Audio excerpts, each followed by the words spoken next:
8th எபிசோடுக்குள்ள போயிடலாம். போன எபிசோட்ல கக்காஷி சாபுசா கழுத்துல கத்தி வச்சுட்டான். எல்லாரும் சந்தோஷப்படுறாங்க. சாபுசா சிரிச்சுக்கிட்டே சொல்றான், உன்ன மாதிரி காப்பி நிஞ்சாட்ட நான் தோப்பானான்ட்டு. பார்த்தா அந்த சாபுசா வாட்டர் க்ளோன். ஒரிஜினல் சாபுசா கக்காஷியை ஏர்ல மிதிக்கான். அவன் பறக்குறான். எல்லாரும் அதிர்ச்சி அடைகிறாங்க. சாபுசா உடனே கக்காஷியை வாட்டர் பிரிசன் ஜுட்ஸு போட்டு லாக் பண்றான். கக்காஷியை அடைச்சு வைக்கான். அவன் சாபுசா அவன மாதிரி ஒரு வாட்டர் க்ளோனை உருவாக்குறான். டீம்ஸ் அவனை க்ளோஸ் பண்ண பார்க்க அவன் நரட்டோவை மிதிக்கான். அவன் தலையில இருக்க பேண்டு கீழே விழுது. சாபுசா அது மேல ஏறி நிக்கான். கக்காஷி எல்லாரையும் ஓட சொல்றான். கக்காஷி சொல்றான், க்ளோனால அவ்வளவு தூரம் வர முடியாதுன்னு. சாஸ்கி நினைக்கிறான் நம்மளால தப்பிக்க முடியாதுன்னு. ஒரே வழி அட்டாக் பண்றது மட்டும்தான். அடிக்க போறான். சாபுசா அடிச்சிடுறான். நருட்டோ பயப்படுறான். அவன் கையை பார்க்க நருட்டோ இனிமேல் பயப்பட மாட்டேன், காப்பாத்துவேன்னு சபதம் எடுத்ததை நினைச்சு பார்க்கான். அப்படியே பழச எல்லாத்தையும் நினைச்சு பார்க்கான். நருட்டோ கோவத்துல சாபுசாவை அடிக்க போறான். சாபுசா அடிச்சிடறான். நருட்டோ கீழே விழுறான். என்னன்னு பார்த்தா அவன் காலில் இருக்க ஹெட் பேண்டை எடுக்க போயிருக்கான். எல்லாரும் நருட்டோ அதிர்ச்சியில பாக்குறாங்க. நருட்டோ சாபுசாட்ட பேசுறான், உன்னோட பிங்க புக்ல என்னோட பேரை எழுதி வச்சுக்கோ, நான் தான் நருட்டோ உசுமாக்கின்னு. ஹெட் பேண்டை மாற்றான். நருட்டோ சாஸ்கிட்ட பிளான் இருக்குன்னு சொல்றான். எல்லாரும் இவன் என்ன பிளான் பண்ணுவான்னு நினைக்கிறாங்க. கக்காஷி சொல்றான், என்ன பேசிக்கிட்டு இருக்கீங்க, ஓடுங்கன்ட்டு. நருட்டோ டாசனாட்ட கேட்கறான், நாங்க என்ன செய்யணும்ட்டு. டாசனா சொல்றான், எல்லாம் என்னாலதான், உங்க சென்சை நீங்க காப்பாத்துங்கன்ட்டு. கக்காஷி சொல்றான், சில காலத்துக்கு முன்னால கிராஜுவேஷன் எக்ஸாம்னு நடந்துச்சு.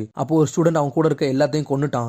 அதுதான் டீமான் சாபுசா. சாபுசா சொல்றான், இது ஃபன்னா இருக்க போதுன்னு. சாபுசா சாஸ்கியை பிரிச்சு எடுத்துருதான். சாஸ்கி அடிச்ச கோவத்தில் நருட்டோ ஷேடோ க்ளோன் ஜுட்ஸு போடுறான். நிறைய நருட்டோ வாரான். சாபுசா ஒரே நேரத்தில் தாக்குறாங்க. ஆனா சாபுசா வாளை எடுத்து சுத்திட்டு எல்லாத்தையும் அடிச்சிருந்தான். ஷேடோ க்ளோன் ஜுட்ஸு உடையுது. நருட்டோ மூமெண்ட்ல பேக்ல இருக்க வின்சூரிக்கின்னு சாஸ்கிட்ட வீசுறான். சாஸ்கி கேட்ச் பிடிச்சி சாபுசா மேல வீசுறான். க்ளோன் சாபுசா தடுக்க போறான். பார்த்தா அது ஒரிஜினல் சாபுசா மேல அடிக்க போகுது. ஒரிஜினல் சாபுசாவும் அதை பிடிச்சிருந்தான். பார்த்தா இன்னொரு ஷூரிக்கன் வருது. சாபுசா ஒரு வழியா அதுல இருந்து தப்பிச்சிருந்தான். பின்னாடி போகுது. மிஸ் ஆயிட்டுன்னு சக்குரா கவலைப்படுதா. சாஸ்கி சிரிக்கிறான். பார்த்தா ரெண்டாவது வந்து ஷுரிக்கன் நருட்டோ ஷுரிக்கனை டிரான்ஸ்ஃபர் ஆயிருக்கான். நருட்டோ அவன்கிட்ட இருந்த குனாய் நைஃபை வீசுறான். எபிசோடு முடியுது. அடுத்த எபிசோடு சந்திப்போம்.